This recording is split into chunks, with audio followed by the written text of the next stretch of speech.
아멘. 함께 로마서 말씀 보겠습니다. 로마서 1장 8절에서 17절까지 말씀입니다.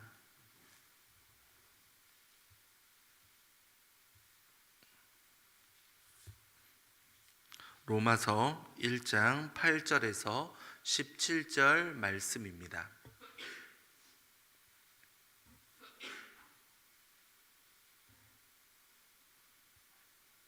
교독하겠습니다. 먼저 내가 예수 그리스도로 말미암아 너희 모든 사람에 관하여 내 하나님께 감사함은 너희 믿음이 온 세상에 전파됨이로다.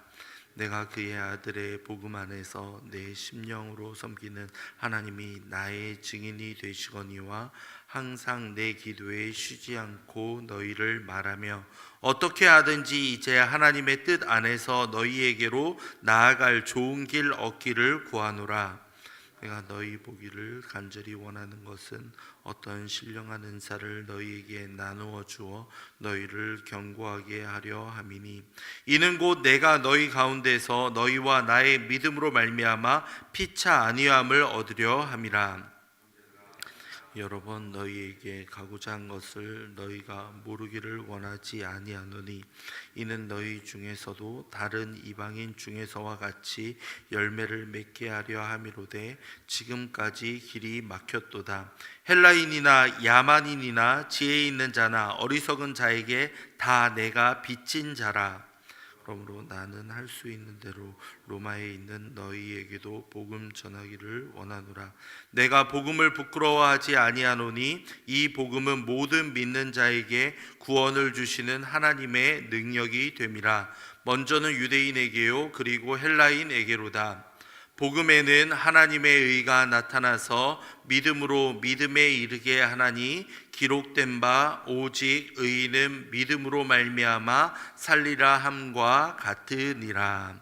아멘.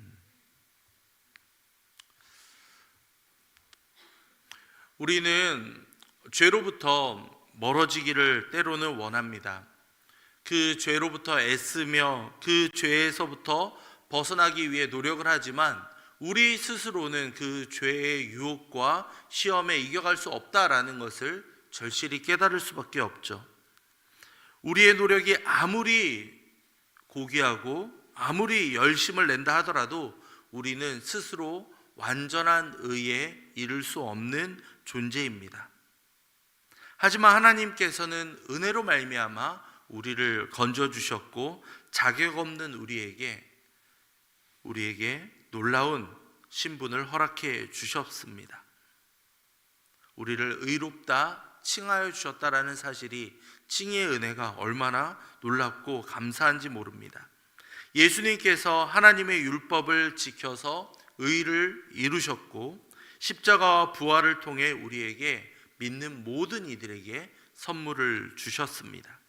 이 은혜와 사랑을 깨달을 때 여러분들의 마음은 어떻게 변화됩니까? 나는 이제 의로운 사람이구나. 이제 내 마음대로 혹시라도 살아도 되는구나. 이렇게 착각할까요? 아니면 이 받은 은혜가 너무나도 크기 때문에 이 은혜를 어떻게든 주변 이들에게 나누어 줘야겠구나라는 생각이 들어야 하겠습니까? 사도 바울은 이 자신을 자주 복음의 빚진 자라고 표현을 합니다. 하나님께 은혜를 입은 것은 우리가 다 알고 있는 사실이죠. 그런데 놀랍게도 그 은혜의 방향이 하나님과의 소통으로만 끝나는 것이 아니라 주변 이웃들, 사람들, 심지어 자신이 만나지 못한 로마인들에게까지도 뻗쳐가고 있습니다. 그것이 바로 자신이 받은 하나님의 은혜를 갚는 길이라고 확신했기 때문입니다. 8절에서 12절까지의 말씀을 보면 바울은 로마 교인들의 믿음이 널리 알려져 온 세상에 전파되기를 원하고 감사한다라고 말합니다. 그는 아직 로마에 방문한 적이 없었죠. 하지만 늘 기도하는 가운데 그들을 기억하며 하나님의 뜻 안에서 만나기를 원했다라고 자신의 마음과 소명을 밝히고 있습니다. 그 만나고자 했던 그런 목적은 무엇이었겠습니까? 그 목적은 바로 서로의 믿음을 통해서 영적인 은혜를 나누고 함께 격려하면서 신앙을 굳건하게 하기 위함이었다라고 소개하고 있습니다. 바로 성도의 교제를 통해 서로 굳건해지기 위한 그런 목적을 가지고 있었던 거죠. 이렇게 바울은 개인적인 친분이 없음에도 불구하고 복음 안에서 형성된 로마 교인들을 향하여서 이렇게 계속해서 이야기하면서 로마 교회와 만남을 진심으로 갈망했다라고 자신을 이야기하고 있습니다. 이어지는 13절부터 15절까지의 말씀을 보면 바울이 가진 사명이 무엇인가를 말해주고 있습니다. 이 사명이 어디에서 비롯됐는가? 바로 하나님의 주권적인 부르심이었다라고 소개를 하죠. 이는 복음의 은혜가 신자만의 것이 아니라 아직 복음을 듣지 못한 이들, 아직 하나님을 알지 못하는 이들에게도 전파되어야 한다라는 것을 알고 있었던 겁니다. 이것이 바로 필수적인 사명임을 그는 깨닫고 있었죠. 그래서 14절에서 서두에 말씀드렸던 것처럼 복음의 빚진 자라는 표현이 등장하고 있는 겁니다. 로마에 있는 너희에게도 복음이 전해지기를 원하고 있습니다. 복음은 단순히 구원의 시작을 위한 믿음뿐만이 아니라 날마다 믿음으로 살아가는 부르심이기 때문에 바울은 이렇게 로마를 향하여 가고 싶었고 그들과 교제하기 원했습니다. 마지막 16절에서 17절을 보면 복음은 우리 하나님 앞에서 의롭게 되는 길이다라는 것을 말해줍니다. 이 의는 우리의 노력이 아니라 무엇입니까? 예수 그리스도를 통해서 하나님께서 우리에게 거저 주신 것이다 라고 말해주고 있습니다. 믿음에서 믿음에 이르게 하나니라는 말씀은요, 하나님과의 관계를 말해주는데요, 하나님과의 바른 관계가 처음부터 끝까지 오직 믿음으로만 이루어진다라는 표현이 바로 여기에 등장하는 겁니다. 그렇기 때문에 우리는 믿음으로 말미암아 살리라라는 구원을 받은 신자의 삶 전체가 믿음이 필요하다라고 말해주고 있습니다. 이 말씀을 통해서 우리는 어떠한 도전을 받게 되겠습니까? 먼저 11절 말씀을 다시 볼까요? 함께 읽겠습니다. 11절입니다. 내가 너희 보기를 간절히 원하는 것은 어떤 신령한 은사를 너희에게 나누어 주어 너희를 견고하게 하려 함이니. 아멘. 우리가 복음을 들었다, 복음을 알고 있다고 하면요, 이것이 나만 살리는 것이 아니라 어떠한 공동체를, 특별히 교회 공동체를 온전히 세우는 데까지 이것이 나아가야 한다라고 말해주고 있습니다. 바울은 로마 교회 성도들을 보기 원했던 것이 바로 그들을 세우기 위함이었다라고 소개하고 있었죠. 복음의 빚을 지은 사람이라면 항상 나만을 생각하는 것이 아니라 공동체를 바라볼 수 있어야만 합니다. 어떻게 하면 상대방을 세워주고 그들을 유익하게 할 수 있을지 생각하고 실천하는 것이 진정한 복음을 들은 사람의 모습이라는 겁니다.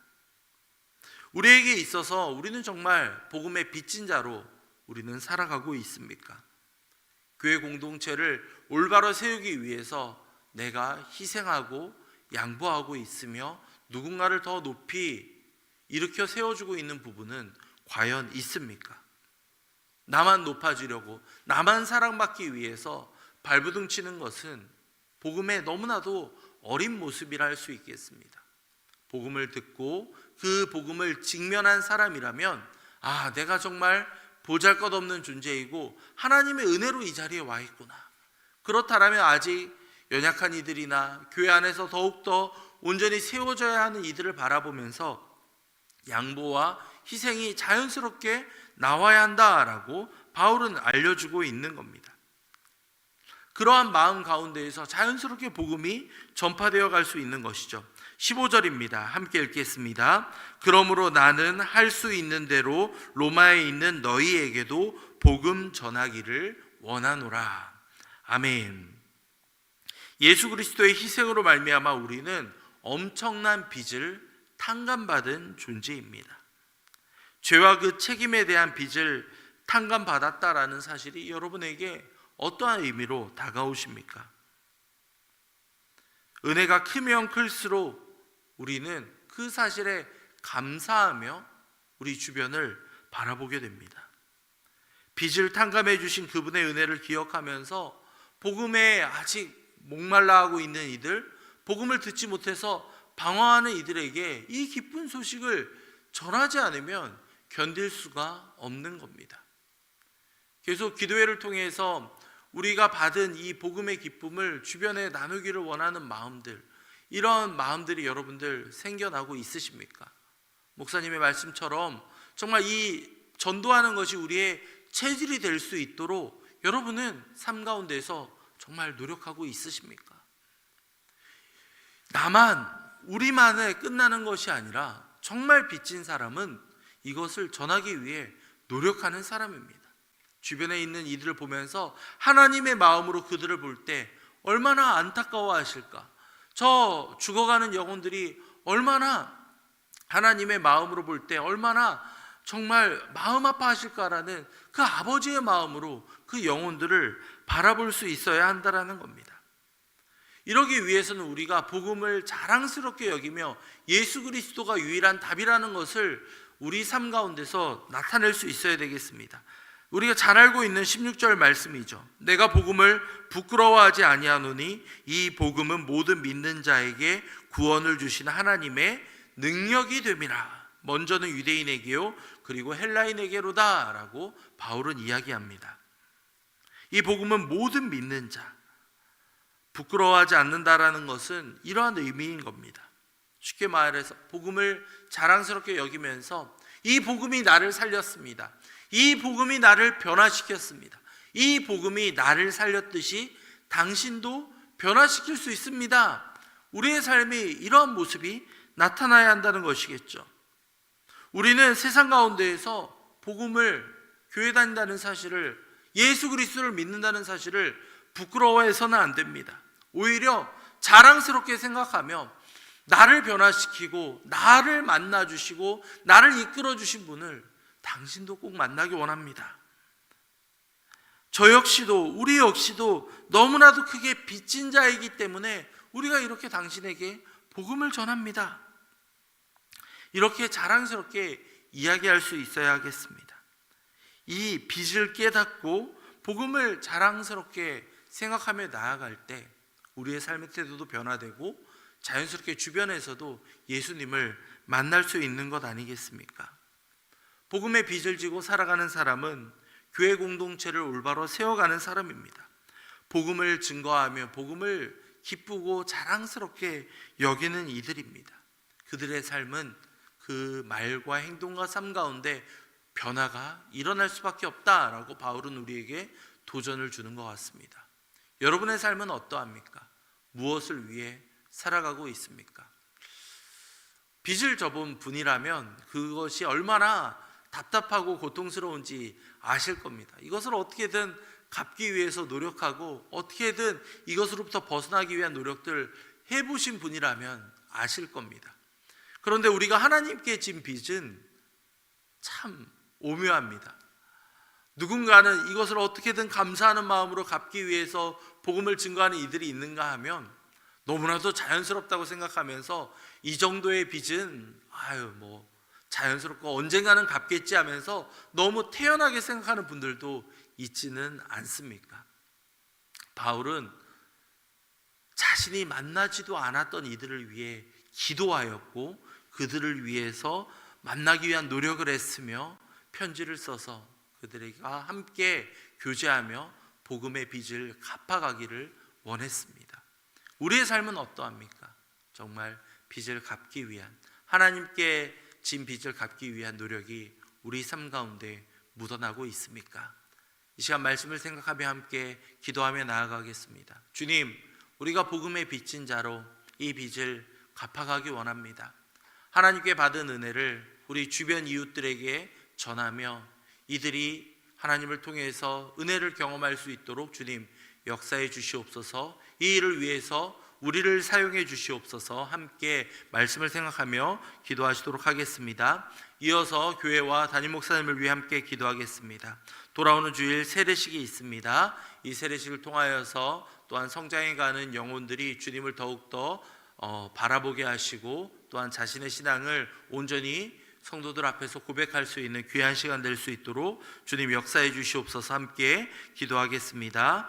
금요일과 토요일 당회원과 안수집사의 MT가 있습니다. 이 시간을 통하여서 하나님, 우리 교회를 향한 주님의 놀라운 계획과 역사하심을 함께 경험할 수 있는 귀한 자리가 될 수 있도록 도와주시옵소서. 함께 기도하겠습니다. 수능을 앞두고 있는 수험생들이 있습니다. 아버지여, 이들을 기억하여 주시며 지혜와 건강과 능력을 부어주시옵소서. 하나님의 인도하심을 경험할 수 있는 뜻깊은 시간이 될 수 있도록 주님 도와주시옵소서. 함께 기도하겠습니다.